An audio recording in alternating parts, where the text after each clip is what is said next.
Hi, this is Phil, and I'm here to tell you all about the Capes and Lunatics Patreon. Get early access to all of our interviews, including the monthly Chichester chats with writer and comic book legend D.G. Chichester, new episodes of classic Capes and Lunatics shows, including The Quantum Zone, This, That, or the Third, and many, many more specials, all completely uncensored. Access starts for $3 a month, full video when you pledge $5 a month. Check out the link in our show notes or go to patreon.com/CapesandLunatics. Hope to see you there. It's not a tumor. Oh, it's going to be a tumor and a lot more, kids, but welcome back to Marvel Tales, part 1 of our 9-part Atlantis Attacks. I am Phil, and joining me, as always, the president, the CEO, the everything of the Namor fan club. It is Justin That's right. That's somebody else. Rising from the depths of Atlantis. Oh, yeah, he is. Without the aid of Lucio. Alright, so yes, part 1 tonight as we talk Silver Surfer Annual 2 and Iron Man Annual 10. The beginning of the saga. That's right. That changed the Marvel Universe forever in 1989. Probably the last. Is that the last like big annual crossover where everyone was involved? I feel like after this year, every other year they just did the 4 annual. Let's put these 4 annuals in a crossover. These 4 annuals in a crossover. 4 or 5. Yeah. Yeah, they did pare it back because this was so involved, and I think that they realized it was too much of a headache. Oh yeah. So yeah, they wanted to pare it back because even Evolutionary War the year before I don't think was as big because there was annuals and Atlantis Attacks that weren't in Evolutionary War, like Daredevil. I don't think Thor was involved, was he? Yeah. I don't think Captain America. I don't think it was an Evolutionary War. Oh wait. Right. Oh wait, was Cap? Did Cap? I don't think Cap is in Atlantis Attacks either. That's weird. Oh, true. I mean, he's in it, but he's not his annual. He doesn't have an. He's in the Avenger stuff. Yeah, I wonder if they skipped his annual that year because I don't see that. I don't see them just doing a Captain America annual because I swear everyone else was in Atlantis Attacks. So yeah, no, you're right. I don't think that there was a Captain America annual. Unless they just said F it. Yeah, maybe they were so random back then when it came to who got annuals and who didn't. Yeah, yeah. I mean, unless the great Mark Grunwald was like, nah, I'm busy. Exactly. I'm busy trying to plan out this giant Atlantis Attacks crossover. You can use Cap, but I'm not giving you an annual.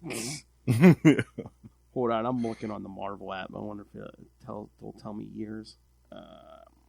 Captain America. There we go. All right, so it looks like we had. There was a few years without a Cap annual because Annual 8 with the one with Wolverine on the cover trying to cut through that shield. Mm-hmm. That's saying it's 85, and then the next Annual 9 isn't until 1990. So there was the Terminus Factor. Yeah, so there was like a 5-year gap where there was no Cap annual.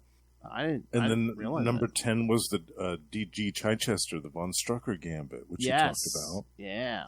The Terminus Factor, we discussed that last year, didn't we? Yeah. Captain America Annual number 11, Citizen Kang. Oh, we got to get there someday. Yeah. Yeah. I actually have Captain America Annual number 4, the Jack Kirby one. I have that. Oh, really? Nice. Yeah, that's one of my prize possessions. I love that one. I know I have annuals. I have annual 6, 7. I don't think I have 8, but I have 9, 10. Might have 11. But yeah, it seems like once it hit 1990, they did them every year. But yeah, I mean, there was big gaps there. Yeah, in the 90s, they definitely had. They were more regular with their annuals than they ever were, at least for a few years. Yeah, because, I mean, it looks like, number 4 was 1976, then annual 5 was 1981. Yeah. Wait a minute. Unless these numbers are off, because it's telling me annual 5 and 6 were both 1981, so unless they just labeled it wrong. I think they probably might have been 82. Yeah. But yeah, no, but so 1986, 87, 88, and 89 had no Captain America annual. That's interesting. Mm-hmm. Well, he was busy enough with everything that was going on in his title. He had more than enough to do. There would have been at least a year or two there where it would have been John Walker. So true. Maybe that's part of the reasoning, actually. I know, but they were doing 2 stories in each regular issue anyway. They could have, would have had a lot of room to explore some John Walker and Steve Rogers stuff. That's true. And they could have done an untold story from the past. Hell, you could have backups with like D-Man or Diamondback or Nomad, the Falcon. Yeah. Ton of possibilities there. Although the Serpents, we'll get there, but the Serpent Society shows up in Atlantis Attacks in the X-Men annual of all places. Yeah. Yes. I'm very happy about that. All right, so before we get to Atlantis Attacks, should we talk something new? Actually, something new that came out this week. Yes, brand new. Namor number 1, so you know why we're bringing it up. It's Namor. Yes, written by Jason Aaron. I was really happy with that. It was a great beginning. It helped that I hadn't read anything of Namor's exploits recently because I kind of went into it fresh and not with a bunch of extra baggage about, what's been going on in other titles and things like that. It would have, maybe there was a little bit of an explanation and I just missed it, but it would have helped to have a little bit of a blurb that explained why he's in prison in the first place. I'm trying to remember. I don't think that was explained. I think it has to do with stuff that he did in Jason Aaron's Avengers run, but yeah. I don't know if that was explained, but if it wasn't and I just missed it, then that's my fault. But yeah, I felt like a small little mention of something would have made more sense to me, having not read any of that stuff, and not having any attachments to that. It's great. I love the idea that from the onset of this, we have a feudal conflict in Atlantis with seven different monarchs kind of vying for the throne. And I think that's happened a few times in the past over the years at Atlantis. It's always been in some kind of state of conflict as far as who's laying claim to the throne or whatever. But I'm glad that we're revisiting that because I think it's been quite a while since we've seen anything on that level. Yeah, and it would be good to see more of Atlantis just in general. It's a great place for stories. Yeah, cause unlimited story potential. It's been such a long while since Namor's even had his own book. Yeah. It's been 10, 15 years, right? Something like that. They did a miniseries not too long ago, but it was set in the future. It wasn't like... Right. Yeah. So and that was just a mini. It was like a 6-issue thing, right? Something like that. But as far as a regular series... But I also appreciated Jason Aaron including another overlooked character. I feel like Stingray. Yes, and Stingray, is an important part of Namor's supporting cast, going all the way back to the '60s stuff. And the Reserve Avenger. Definitely, yeah. He's a very underused character. I was really happy to see him, and I hope that he sticks around. Oh yeah, it's great stuff. And Namor flashbacks and everything, yes. Yeah, some flashbacks to when he was a kid. They tried to kill him. Yeah, it was good. Yeah, it was really, really good stuff. All right, so yes, kids, that issue gets our big two thumbs up and something else up from Justin. So yes. On the scale, my favorite biscuit. On a scale of 2 thumbs up, Justin gives it 3 appendages up. Yeah, that's right. My favorite biscuit. He's like, play the. Oh, all of a sudden he's a little hellfire. Play the drop, play my drop, boy. My favorite biscuit. It's so salty. The ocean, kids. The ocean. Tap, tap, tapping my way downtown. Yeah, I was going to save this joke for the Iron Man annual, but I guess I'll do it now. All right, kids. Yes, our good friend Justin the Owl here. How do I put this? Hootie over here wants to that fish. Yes, it was a Hootie and the Blowfish joke, kids. Yes, Hootie wants to that fish. Thank you. Full dad joke. Yeah. Level unlocked.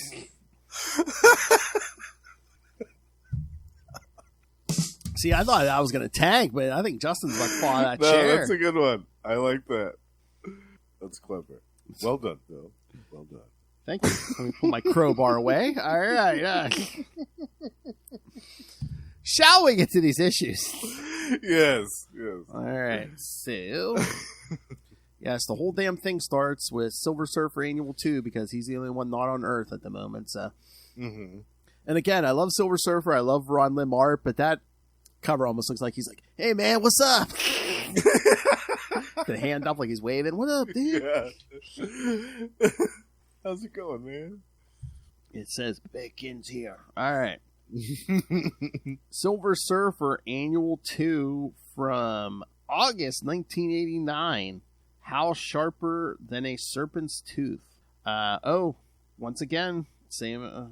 Just like when we covered Surfer last time. Writer Steve Englehart, penciler Ron Lim, inker Keith Williams, colorist Tom Vincent, letterer Ken Brzezinski, and editor Craig Anderson. All right.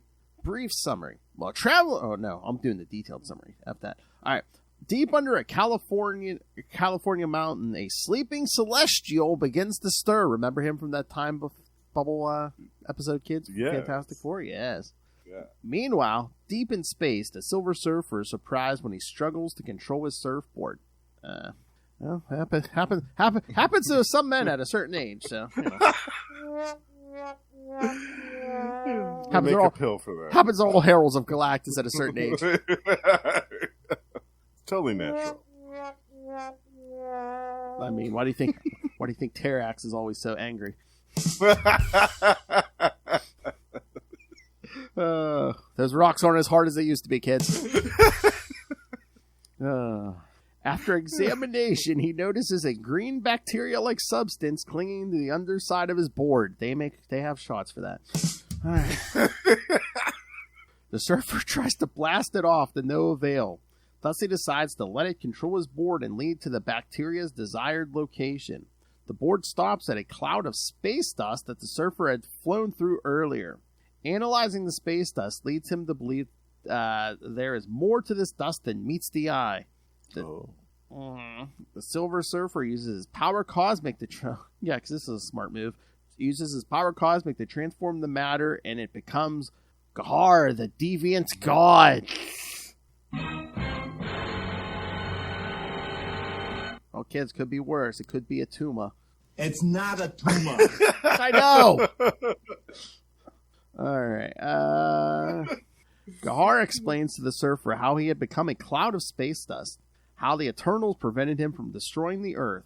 Realizing that Ghaur is a force of destruction, the Silver Surfer engages him in battle. They fight to a standstill, and Ghaur traps the Silver Surfer in a plasma field so that he can depart for Earth undeterred.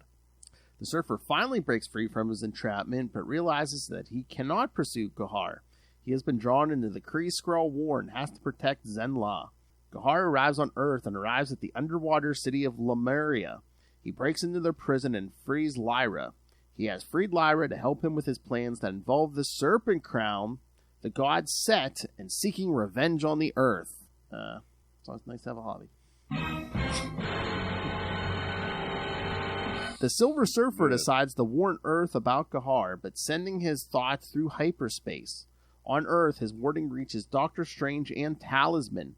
And underground, the Celestial continues to stir. All right. Thoughts on this one? Yeah, this was weird. I remember, because I got these when they came out. Mm-hmm. I collected this. And the previous year I tried to get all of the Evolutionary War annuals, but there were two that I missed.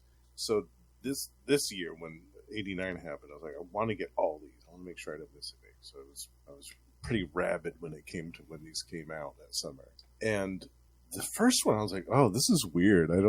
Because I had no knowledge of Ghaur. Like, I didn't read any of that Eternal stuff. I didn't know what he was about. Like, I think I remember reading about him in the Marvel Handbook or something under the Deviant section when that was in the entry. But, yeah, I didn't have any prior knowledge of him or what his goals were and all this other stuff.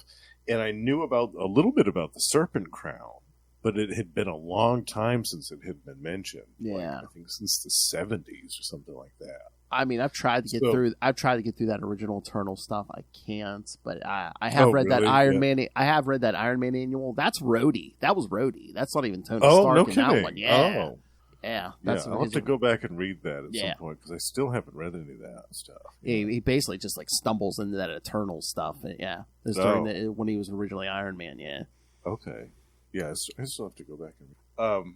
But I also loved the reappearance of Lyra. Yes, because I did know about her. Like I knew her from the Namor stuff, and I was like, "Ooh, things are going to get crazy now." Lyra's here. But yeah, it definitely gripped my attention. Right from the onset, I was like, "Cool, I'm in this." I'm interested in this already. And I mean, I guess it's kind of clever because the Surfer's the only one not on Earth, and if you want to bring back Ghaur, it's basically like, well, yeah, he's floating as a cloud in space. Well, let's have the Surfer reconstitute him. Okay, right, and he has this power now. He's got like this weird aura power that he can use. So yeah, it's cool. Yeah, I liked it, and of course the artwork's great. I mean, Ron Lim. Oh yeah, this was some exceptional Ron Lim artwork, and they have a great battle out in space. It's cool. I mean, I had forgotten about the Kree Skrull stuff, and because I was like, why wouldn't the Surfer go to Earth and like warn them or try to help it? But yeah, then I remember, that was at the height of all that mess where they were. Yeah. Well, at least he tried to make a collect call. Right. Yeah, I love that. Doctor Strange and Talisman, all these other people picked up on that. That was cool. Yeah. But that was the other thing, too. I was like, when he's like, oh, I'll send it through the ether, hopefully someone can pick it up. I'm like, you're in the Defenders. Shouldn't you be like, oh, well, Stephen Strange should be able to pick this up? Oh, if anybody, yeah. It should be him. Yeah. Oh. Right. And again, just the time, because he's one-eyed Willie right now because Strange got that eye patch on. Oh, yes. Yeah. Which they remembered they get to draw in. Good job. He was going through some stuff. Yep. God. Yeah. Well, that's another one I don't think had an annual this year. Doctor Strange. No, I was just trying to remember if that. I don't remember. So as big as this crossover was, it could have been bigger, kids. Yes.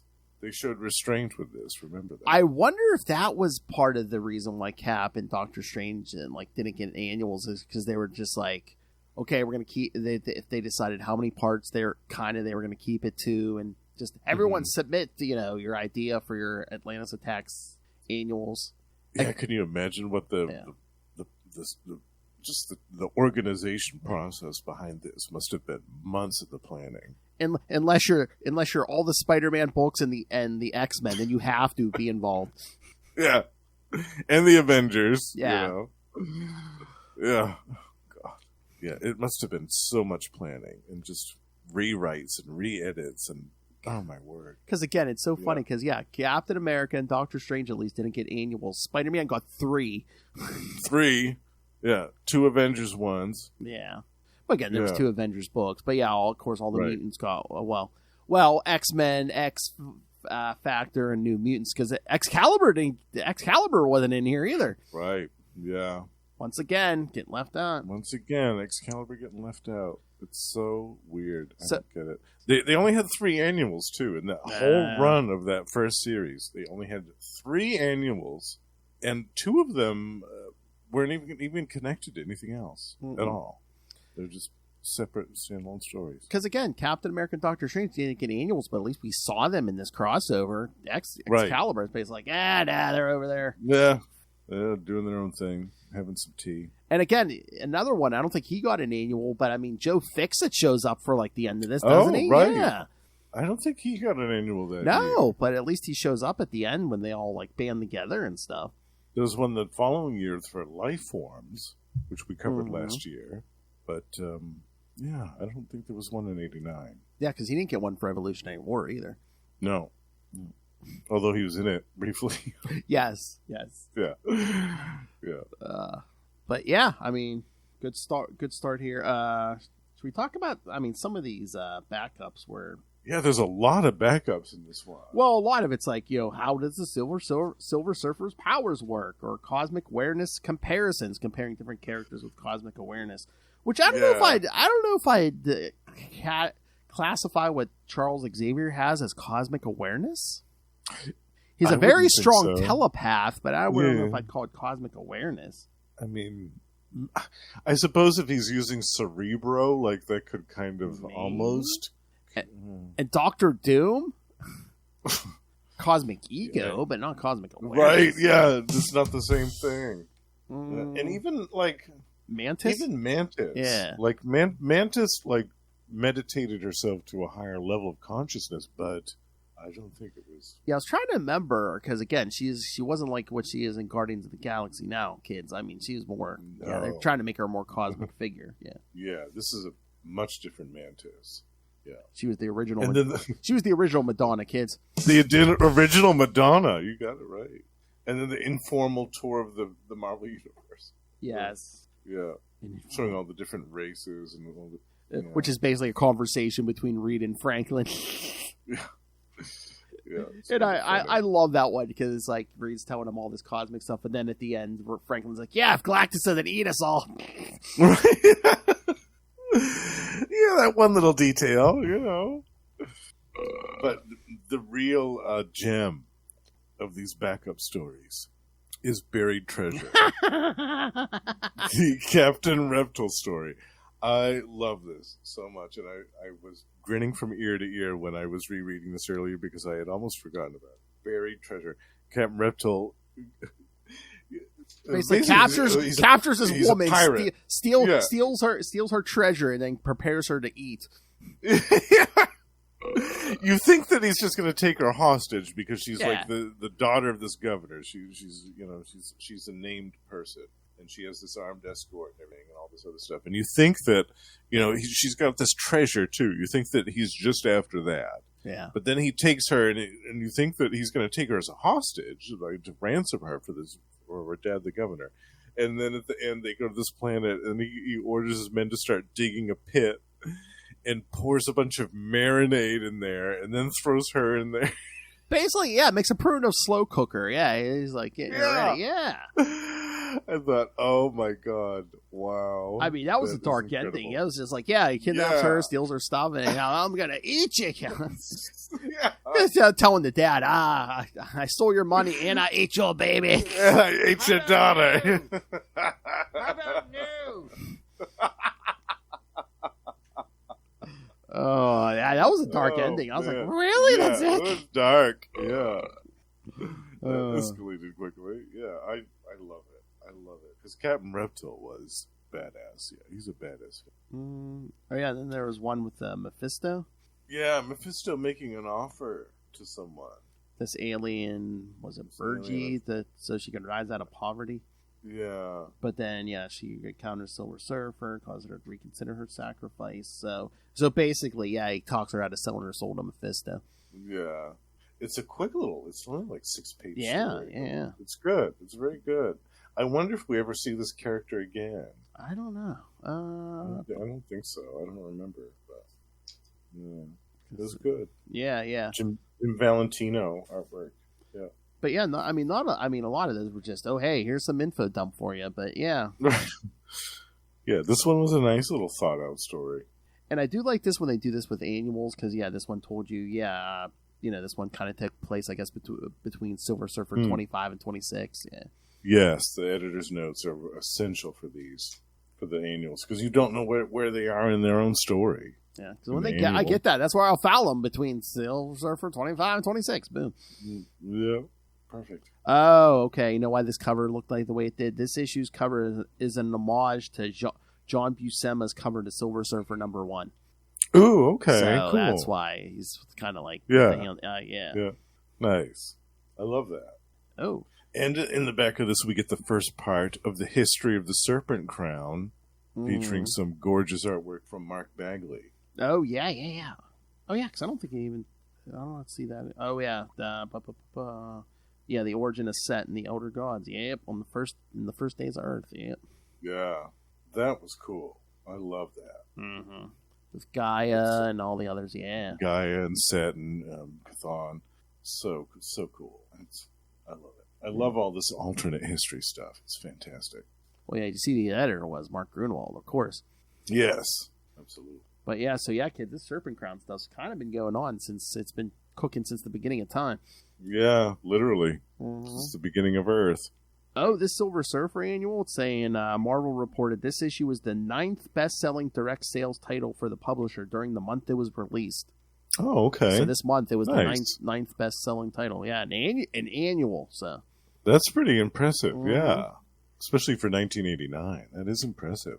Well, you figure, I think Silver Surfer's popular. I mean, Ron Lim art helps. And, of course, it's part one of this big crossover. Big event. Yeah. They did hype it up, too, for a while beforehand. Yeah. Oh, yeah. I remember house ads in all the books. Yeah. Yeah. And then the comic shops, there were posters up and everything. Yeah. Yep. It was a big deal. And, again, I'm sure, previous year's Evolutionary War helped, where they're probably like, it's going to be bigger than Evolutionary War. Yes. And I feel like that was moderately successful as far as sales-wise. I think that they were kind of capitalizing on the success of Evolutionary War, thinking that Atlantis Attacks would be bigger than that. Yeah. Yeah, I don't see them on this unofficial list, but we'll get to that. I think there's like an issue of New Mutants, and there's an issue of Avengers West Coast that I don't know if they're like unofficial tie-ins to Atlantis Attacks, but we'll cover them, kids. So, because just the annuals, it's 8, 10, 12, like 14 issues. Yeah, it's crazy. I thought, and then there's the What If as well. Oh yeah, we'll get that at the end. Yeah, after we do the last part in the Fantastic Four annual. Yeah, we'll get that What If. Yeah. Especially because Quasar plays a big part. Yes, I'm glad you added that in there. Yeah. Yeah. That's what I said. That's what we need to do when we do like big storylines like this. There's a What If. I want to throw that what ifs in there. And like next year when we do the Korvac stuff. Oh yeah. We have the What If of that. Yeah. Oh yeah, because we're doing that as part of the Korvac thing too, right? Those 4 annuals. Oh yeah. Yeah, the Korvac quest. Because we'll get back to Volcana and everything. Yeah. Yeah, definitely. All right. Should we get to... All right. I'm not even going to ask you. I know you want to get to the Iron Man. Oh yeah, I'm ready now. Just so I put the cover up on the screen. As Justin says, Iron Man, get your damn arm out of the way. Let me see them abs. No belly button for you. That's right. That's a great cover. Yeah. Oh, yeah. And an Avenger must die to stop them. Oh, yeah, because that's a Bob Layton cover. Yeah. That's a Bob Layton cover. Yep. Yeah, I love his Iron Man stuff. All right. He's awesome. Yeah. All right. So Iron Man Annual 10 from August 1989. 2 If by Sea. Writer David Michelini, penciler Paul Smith, inker Mike Gustovic, colorist colorist, letterer, and editors are all uncredited. It says. Yeah, that's what I was trying to remember earlier. Yeah, and I've got to say, like, they didn't want to get scathing letters from a young Justin saying, "Oh, did you do it in Namor?" Well, I've got to say the colors in this issue are not good.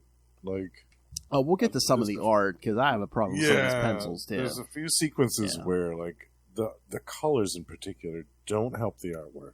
In fact, they detract from it. And again, it does it no favors that it's the issue after the Ron Lim one. Absolutely, that comparison. You have that amazing Ron Lim arc, and then you think, okay, cool, we're off to a great start with Atlantis Attacks, and then you could pick this up. Yeah. And I hate to say it, but after this, I think we have Rob Leaf. Oh, yeah. I think we have a double dose of Rob Liefeld after this. So, unfortunately, Atlantis Attacks does get off to a shaky start with the artwork after Ron Lim, but it does get better. I mean, maybe he was busy, but I was just like, man, we got a Bob Layton cover. Why couldn't Bob Layton? I know, pencil the main story? Come on. And he does one of the pinups in the back of this. Yes, but I guess, he was doing the regular series. So maybe... I was going to say, was he doing the regular series at this time? So yeah, he might have been busy. Yeah, I think so. Because we do get mentions. Well, I mean, we'll get there, but yeah, Tony Stark's paralyzed at this point from the gunshot he took. Mm-hmm. Yeah, so. Yeah, this is after Armor Wars. Yeah. Because this is another one I think it said. It kind of gave us a idea. I think it was between Iron Man 245 and 246 or something. It said, so. Oh, does it mention that? I think it mentioned something in the story, or even at the end. It's like, oh, yeah, Okay. Yeah. His whole thing with the Maggia continues in 246 or something like that. So. All right. All right, I'll read the synopsis while you look at the pretty picture. All right. Gazing longingly at it. Yes. Hold on, I gotta get a certain drop ready. All right. At a Lemurian rebel outpost, Ghaur explains his plan of world domination to Atuma. It's not a tumor. It is Atuma. By confining forces of Ghaur's deviant mutates, Lyra's Lemurians, and Atuma's Atlanteans. It's not a tumor. It is a tumor. I need to come out. Maybe I need to make a copy of that and cut down and drop where it just says Atuma. So we'll have it's not a tumor, Atuma. And Atuma's Atlanteans. They could weaken the surface world to prepare for when Set returns after they have reassembled the Serpent Crown. Krang sees possibilities of a plan, and a plan is formed. Meanwhile, Iron Man follows two Maggia mini-subs, because Marvel doesn't want to piss off the Mafia, which are in turn following a boat. The boat is approached by Namor, who is looking for his late wife's spawn. That doesn't sound very good. No.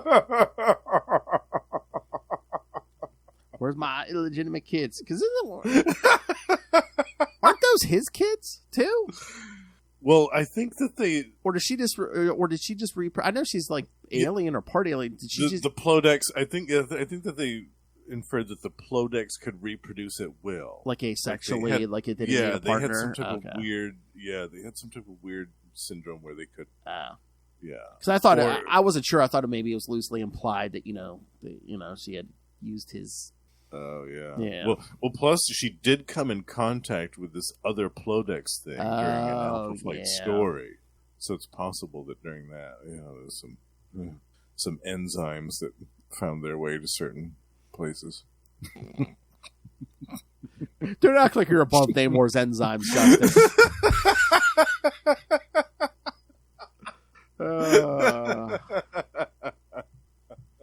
Giant-sized man thing. My favorite biscuit. That's right. Oh, yeah. All right. Yeah. But the crew reveal themselves to be Hydra agents and attack him. The Maggia mini-subs flee and Iron Man assists Namor. As it becomes clear they cannot stop the heroes, the Hydra agents destroy the boat. Later, Atuma... It's not a tumor. It is Atuma! Atuma's man approach the Panama Canal while Namor meets with Stark at Stark Enterprises. Again, this is back in the day of the secret identity, kids, and Iron Man's like, let's go back to Stark Enterprises so you can talk to Tony Stark. Yeah, I need to talk to Tony about this. They determine that the boat that was destroyed was heading for Panama, so Namor and Iron Man leave to check it out. Namor discovers signs of clandestine movement along the ocean floor, while Iron Man finds that the company that owned the destroyed boat is a Hydra front. He breaks in and learns that Hydra is planning to flood the American market with a new designer drug, addicting the entire country to facilitate Hydra taking it over. He subdues the agents and destroys the main supply, leaving to stop the outgoing shipment. Iron Man is met by Namor, who has discovered Atuma's forces realize there is an impending attack of the Panama Canal. Iron Man fights the Atlanteans while Namor stops the Hydra drug shipment. Despite the Atlanteans using their Omega rocket against Iron Man, he fends off the attacking army until the U.S. Air Force arrives. Iron Man then leaves to help Namor, but the Hydra agents destroy the boat, apparently killing Namor in the process. No! Say it ain't so. No, don't be burning them biscuits. No! Not my favorite biscuit. No! Right. No, even when back then when I was reading this, I was like, yeah, he's not dead. Yeah. Killing me more. Part 2. Yeah, I know. He's got 12 more issues to come back. Yeah. Yeah. Little 12-year-old owl was like, yeah, you ain't fooling me. I'm going to see him in a few months. yes, 12-year-old Al was like, yeah, he'll be back in a month or two, and well, I wonder if my wrist is ready for that.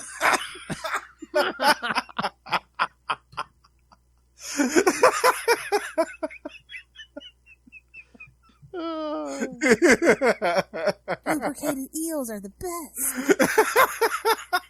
Especially electric ones. Oh my. The only sack I want to be hit in the face with. It's ting ting tigalid ting ting.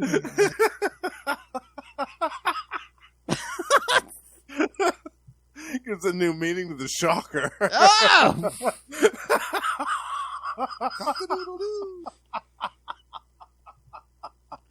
Oh my. Tap, tap, tapping my way downtown.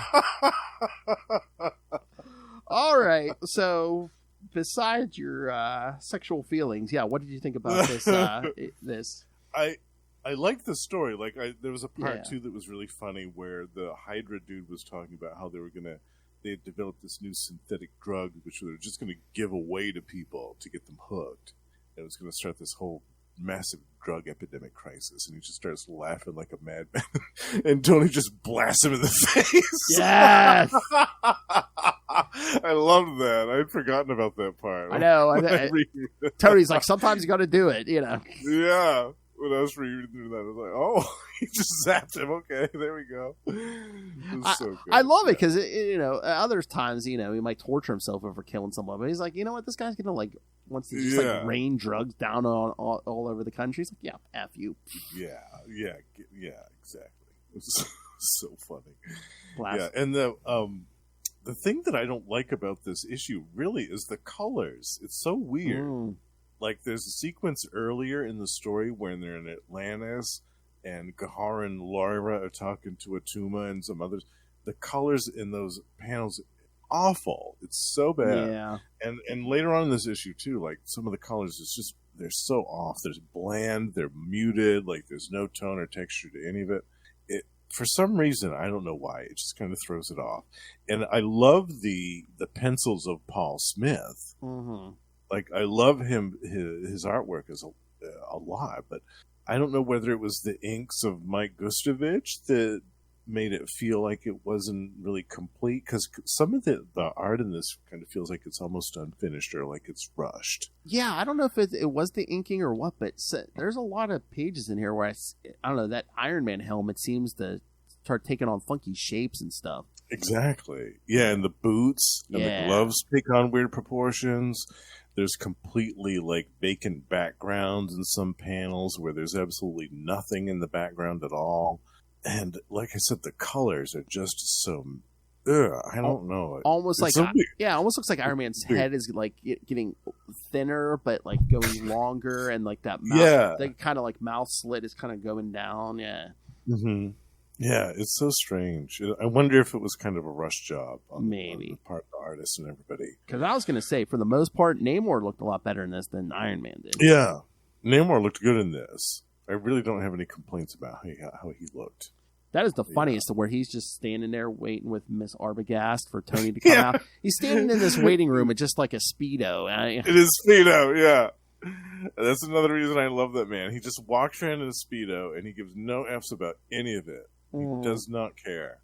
And he's about ready to smash Mrs. Arbogast's desk. Like, he's ready to throw down with her before Tony comes out. I know. It's great. But I do like, I guess, because it is Michelini and he's writing the book now, but they are dealing with Tony's, like, probably his new addiction where, because Rhodey's even like, oh, I'll fire up the jet, and Tony's like, don't worry, I'm just going to send Iron Man with Namor, and, Rhodey's just like, he's just spending more and more time as Iron Man because that's the only way he can walk now. Exactly. Yeah. It's a great plot device. It's fantastic. That whole era of Iron Man is solid gold. Totally. Yeah. But yeah, I mean... Are you mad at Iron Man? Because he really, I swear he doesn't even look for Namor. That boat blows up. He's like, oh, he's dead. Oh, that's horrible. Oh, well, yeah. Well, he does say, I don't know if like some kind of censor saying there's no humanoid life, but I'm like, are you going to trust that? Yeah. You'd think that he would have like gone, at least done a couple undersea surveys or something. Yeah, or like gotten some other people to help him, but I don't know. That would have defused some of the tension, possibly. Yeah, I guess. Your death will not have been in vain, he says. I swear, Namor. Oh, yikes. Oh, God. And then... Maybe he thought because, like, this was after the whole Avengers disassembled stuff. And maybe he thought, well, yeah, anybody's fair game at this point. People are dying left and right over here. Mm-hmm. You want to get in some of these backup? Which a lot of these are weird. Oh, yeah. This next one is funny. Can you top this? Oh, yeah, because, it's... the story is more or less told in various panels showing events of Iron Man's life. They are told by persons involved in the event. And hold on, I got the list here. Oh god, Half-Face, Space Phantom, Irina Tarasova, Inishiro and Kondo, Blizzard, Beetle, Blacklash, and Crimson Dynamo. So that's the thing that struck me as weird. I'm like, so Space Phantom's just sitting around drinking with the rest of these guys? Yeah. Remember, this is before he turned into Mantis and got shagged by Kang in the Crampening. Oh yeah, yeah. I think it might even be before that spectacular Spider-Man arc where Spider-Man and the Outlaws and the Avengers. Yes, the Outlaws. Yeah, I love that one. So I don't think there's any mention of him, sitting around drinking in a bar. I think they were just like, oh yeah, I've been around in a while. Yeah, I love how they had different artists for each page in that. It was really, really clever. Yeah, I mean, it was a cute way to show like splash pages of stuff. Yeah. And you got we never really saw much of the undersea armor. Yeah. So I was happy that we got a Bob Layton full page of that. I mean, that was pretty much like one issue, that undersea armor. Yeah. And then I think Mark Bright did one of these, who unfortunately we just lost this year. He just passed away. Yeah. I think he did one of these ones as well. One or two of these. But that's the other thing. I wasn't even sure if that woman at the end who basically Iron Man kept her from committing suicide. Oh, yeah. I was trying to figure out if that was anyone we know, but it's listing her here. It's Ray LaCosta. That one Tony was dating. Yeah, and then Rhodey dated. Yeah, so that's who it's saying it is. But I was like, okay. I'm like, when did she try to kill herself? Yeah, it doesn't even look like her. No, yeah. It's basically just the hair color, but yeah. Wow. Okay. Well, I don't think there's any mention of that in the story, is there? I don't think, as far as I know. I didn't know anything about it. Yeah. That's weird. Okay. Mm-hmm. Oh, I just clicked on her name. Oh, I didn't even know this. It's saying Michelini and Bob Layton planned for Ray LaCosta to become the new Madame Mask. Ooh, really? Yeah, I guess the original plan was for her to be the new Madame Mask. Yeah, and she would have been revealed as the mysterious person that shot down the real one in Iron Man 238. However, once they left the book, the plot thread was abandoned. Okay. So, yeah. Interesting. Yeah, because someone shoots the original Madame Mask and then takes up the mantle. Yeah. So they had it planned to be Ray LaCosta. Oh, wow. Yeah. That would be a cool what if. What if Madame Mask was really... Holy crap! Also, in addition to being the new Madame Mask, Ray was going to be revealed as the ex-wife of Scott Lang. What? Yes, she was going to be Scott Lang's ex-wife. Who had been... Yes. The mother of stature? Yes! I guess, yeah. It just says Scott Lang's ex-wife. Wow. Can you imagine the crap that would have hit the fan? Not only is she Madame Mask and she's banging Tony, but she's Scott Lang's ex-wife. Oh, my God. I could just hear the soap opera music now. Oh my lord! And if they had revealed that like later on in the 90s, she would have got Rhodey too. Oh man! Oh my god! Can you imagine those Avengers meetings? Hey, what's up? I shagged the new Madame Mask. Well, who hasn't? Yeah. Oh. Now I'm interested to see how that would have played out. Yeah, me too. Oh, we got to get... You know what? I've been toying with the idea. We got to get a Bob Layton interview. Yeah, that's a great idea. But I think, again, time zones are probably going to be rough because I follow him on Facebook. I think he might be in Asia or somewhere now. Oh, okay. I don't know if he lives over there now or spends part of his time over there. So, yeah, they only The only headache might be the time zones. But again, we make Australia work, so. That's true. Yeah. I would love that. I would love to talk to Bob Layton. That would be a big question. Especially about his time on Iron Man. Yes. But especially, what was the whole Ray Lacoste thing? Yeah, that. Now that I know that. Also, his Hercules as well. Oh, yeah. I think that's my second favorite of his, is the Hercules stuff. Yeah, does anyone want to hear us talk to Bob Layton about Hercules? Sounds like a plan, Jan. Yes. Ray would join us for that interview. Oh, yeah. If he could, talk with him about the Hercules stuff. That's one of those ones where, he wouldn't be too busy for that, I'm telling you. Yeah, that's a great idea, Phil. No, yeah. Let's see if we can make that happen. Yeah. So, let's see. We're going to back up after that with Andromeda, who, at the time, I didn't know anything about. Like, I hadn't read any of the Defender stuff that she had featured in or any of the other stuff, so this was a brand new character to me. So I couldn't remember. So was that like a new revelation that she was Atuma's daughter? I think so. Huh. Because she had just come back to life, I think. She was dead for a while, I thought, when all the Defenders died at the end of their original series. Oh, damn it. I could have got another drop for that movie. Who is your daddy and what does he do? Yes. You got to add that in the next one. I know, but I don't know. I think we missed our shot there with Andromeda. It's not a tumor. Who's your daddy and what does he do? It's not a tumor. 8 more weeks of that, kid. Yeah. I love it. And Don Perlin did the artwork. Yes. Sadly, we just lost as well. Yeah. And writer Fabian Nicieza. Yeah. Awesome. Yeah. Yeah, this is a great little story. This one also is only like 5 or 6 pages, but it's great. Yeah. It's a great little character showcase of Andromeda. But also, it's like, except for that, Can You Top This? Every other backup story had nothing to do with Iron Man, pretty much. Right. Yeah.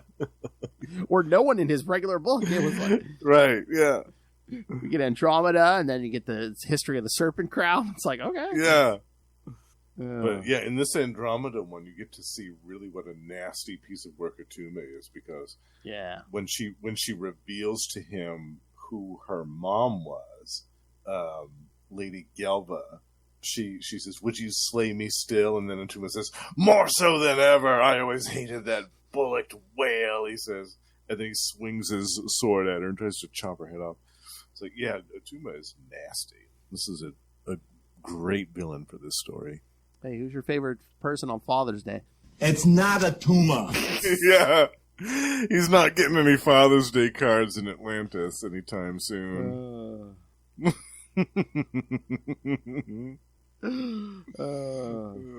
But we will see, spoilers for anybody who hasn't read this, but we will see Andromeda again, so don't forget her. Oh, yeah. Yeah, so he's going to marry her off, or try to. Yeah. Some of these pinups aren't bad, because I think, at least some of these are Bob Layton. I think the first one's Bob Layton. I think both of them are. There's a few of them, because there's at least 2 of them with Rhodey holding a machine gun. Mm-hmm.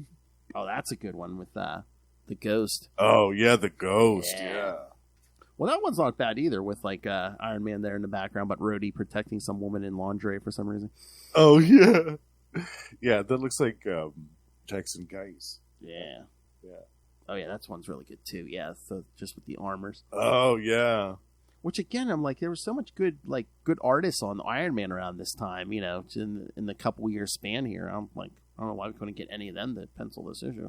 I know, yeah. Mark Bright would have been on this, too.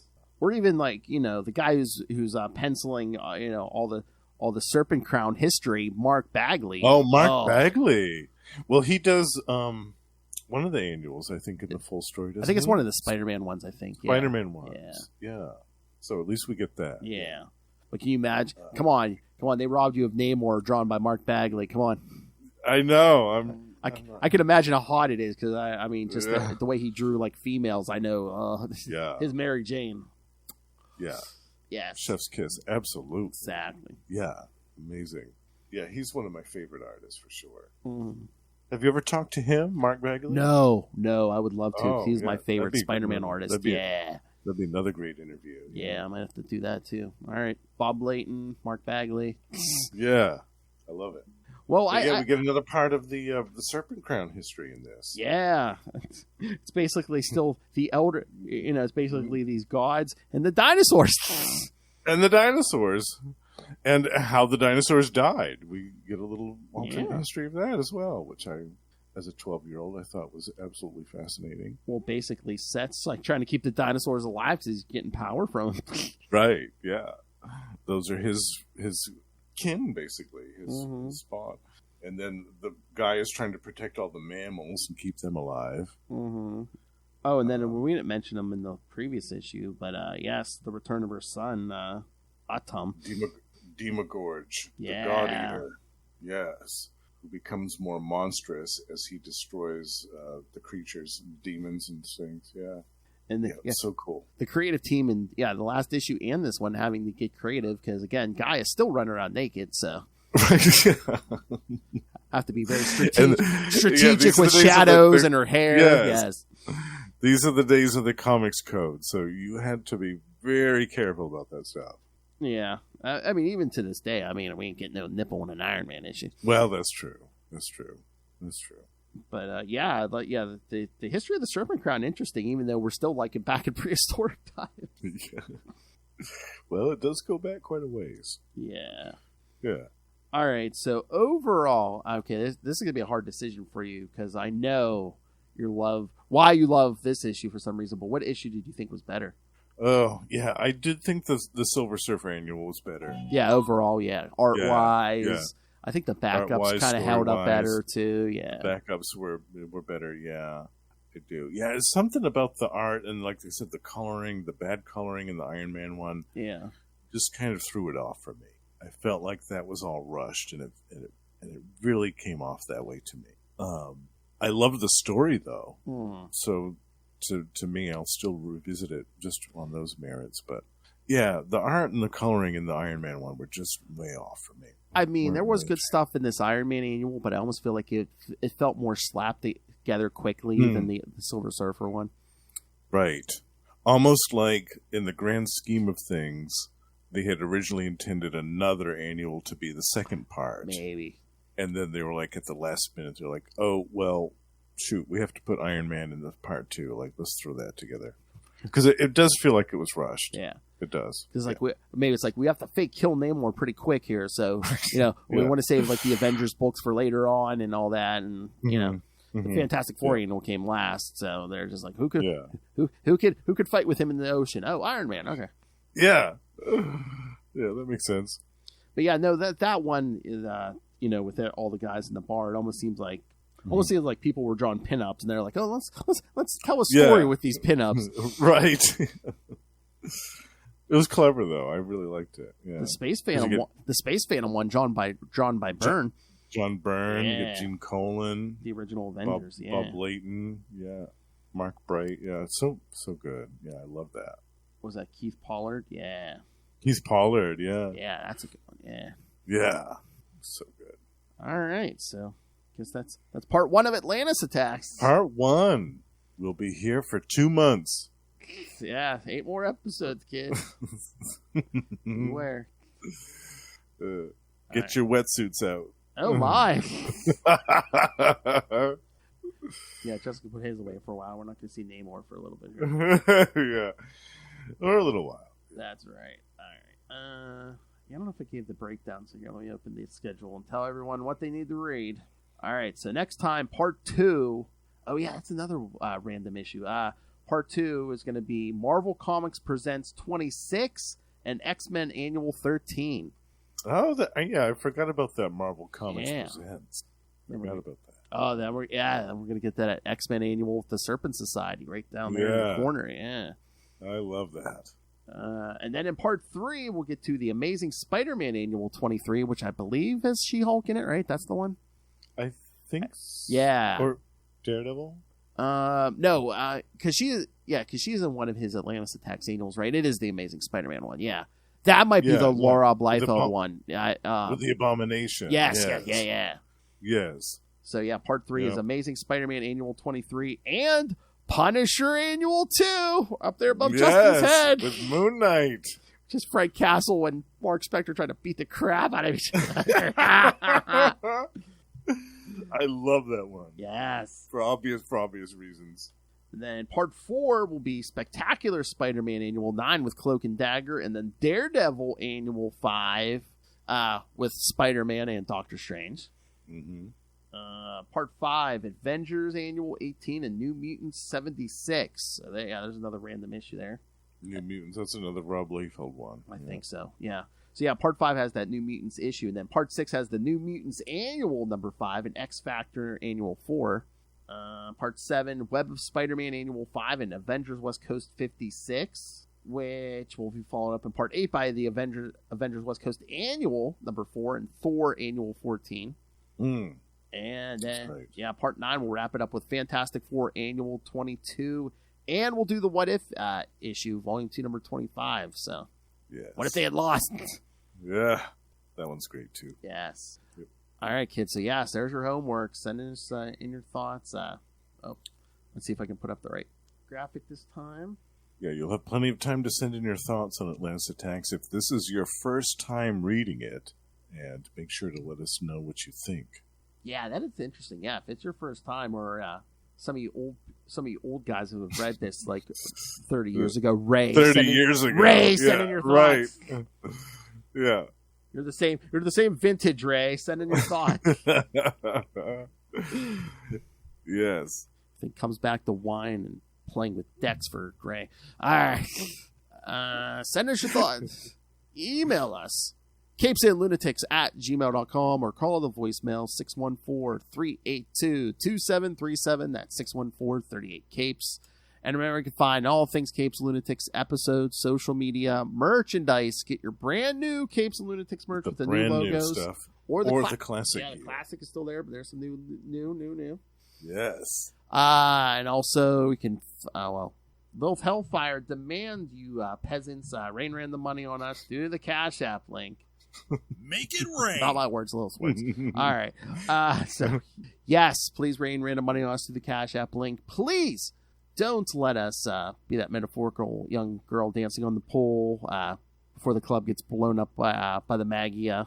Well, the club and Namor. So she looks like she was just working a stripper pole down at Divas. Yeah, Justin would rather see Namor working the pole. All right, that's right.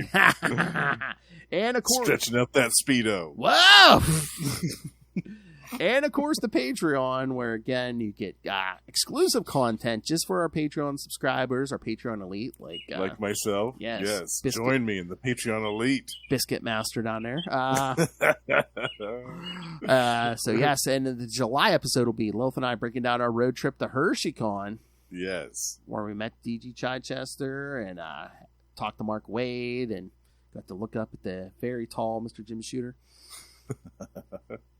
And met some new friends like Nick the Wolf, who you can hear our interview with him on Capes and Lunatics episode 334, and his one of his novels we read, Villains Never Die, which I highly recommend. Very cool. Yes. So find, patreon.com/CapesandLunatics and find everything at tubespace.io/Capes and Lunatics Podcast Network. That's tubespace.io/Capes and Lunatics Podcast Network. More vicious and brutal than ever. All right. Speaking of vicious and brutal when it comes to that name, or Justin the Owl, King of Podcasting.